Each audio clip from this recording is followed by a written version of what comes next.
Sipag o talino? Alin ang mas mahalaga?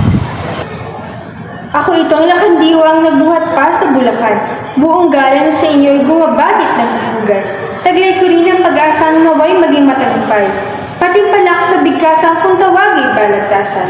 Paksang aking nilalatag, pakiwari mahalaga.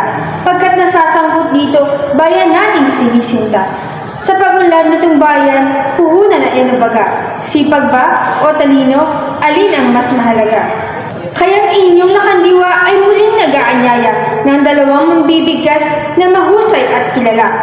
Ang hiling ko'y salubungin ng palakpak ang dalawa. Panig nilang ihaharap ay suriin at magpasya. Kapag ba'y unlad, ang paggu'y pinupukul sa gobyerno at mga tao, sama-sama tulong-tulong. Kung ang lahat ng tao'y tinatamad, bayan natin ano ngayon? Wala na ng pagbabago, kabuhay uring sulong. Kasipagay puhunan nating lahat sa gawain, maliit man o malaki, mahirap man ang gampanin. Kung ating kasipagay isasantabit magmamali, maunlad na Pilipinas din nating masasalamin.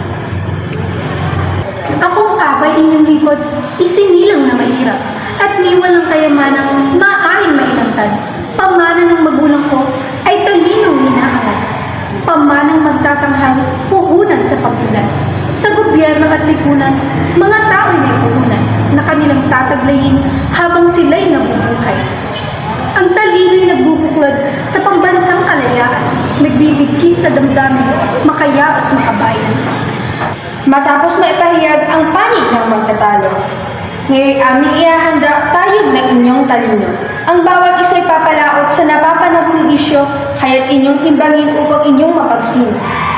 Sa tuwing may magaganap na halalan sa ating bayan, sinusuring kandidato may nagawang kabutihan. Kung anong kursong natapos, hindi na inaalam. Kakayahan niya at sipag, tanging pinag-uusapan. Aanin mo ang talino kung di naman nagagamit. Mga taong umaasa, lalo't sila'y nagigipit.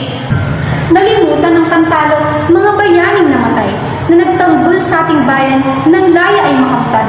Kung di dahil sa talino, taglilila ng araw. Hanggang ngayon, tayong lahat alipin pa ng daluhan. Mga naging presidente, senador at kongresman, lahat sila ang talino ay di natin matawaran. Mga batas na ginawa't pinatupad sa ating bayan, pinuhunan ay talino, kaya't sila'y naging gabay. Sa dami ng matatalinong namumuno sa ating bansa, iba't ibang pagpapasya, maging paniniwala. Utos dito, utos doon, sila'y di gumagawa, kaya laging nababalang kapakanan naming mga dukha.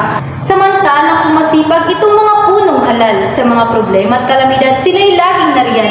Hindi na kailangan hanapin pa kung saan, sapagkat kanilang pagtulong kakambal ay kasipagan. Tila yata nalimutan nitong aking katunggali. Sa pagtulong ay talino ang gamit palagi. Pag mayroong kalamidad, manlulokay nariyan lagi.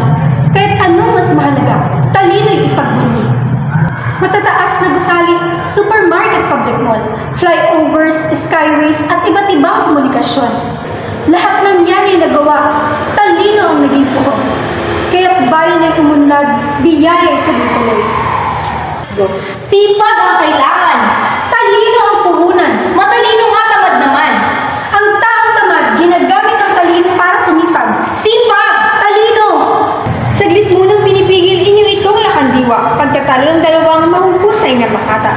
Pagkat tila nag-iinit at kapwa di masawata, inilahad na katwiran ay nakatatak sa ating diwa. Ang talino ay biyaya at kayaman ng handog na Diyos.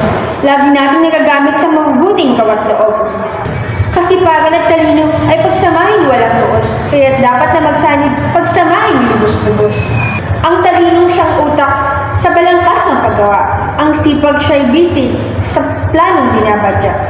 Kung ang isa'y mawawala, walang silbing magagawa, kaya't kapwa mahalaga, panalo silang kapwa. Sipag o talino. Ang bayan ko